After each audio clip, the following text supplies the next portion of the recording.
soirée d'échauffourée entre Tchétchènes et la communauté maghrébine à Dijon. La nuit dernière a été calme. Aujourd'hui, le père du jeune Tchétchène agressé il y a une semaine, point de départ des violences, a lancé un appel au calme sur France Info.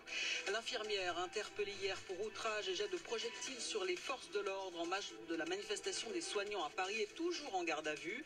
Selon son avocat, elle a expliqué avoir craqué, épuisée d'avoir repris son travail dans les mêmes conditions qu'avant la crise du Covid-19. L'Assemblée nationale examine aujourd'hui un projet de loi organisant la sortie de l'état d'urgence sanitaire le 10 juillet prochain. En revanche, le gouvernement souhaite prolonger l'état d'urgence sanitaire jusqu'au 30 octobre pour la Guyane et pour Mayotte.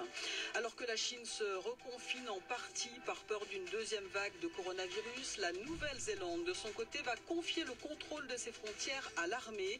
Le pays a découvert hier 2 nouveaux cas de Covid-19 après 24 jours sans nouvelle contamination.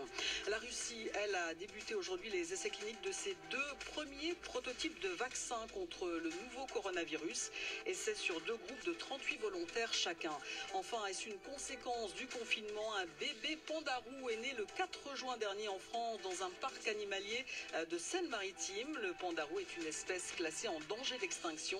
Seuls 10 000 individus vivent encore dans leur milieu naturel. France Info. Et tout est plus clair.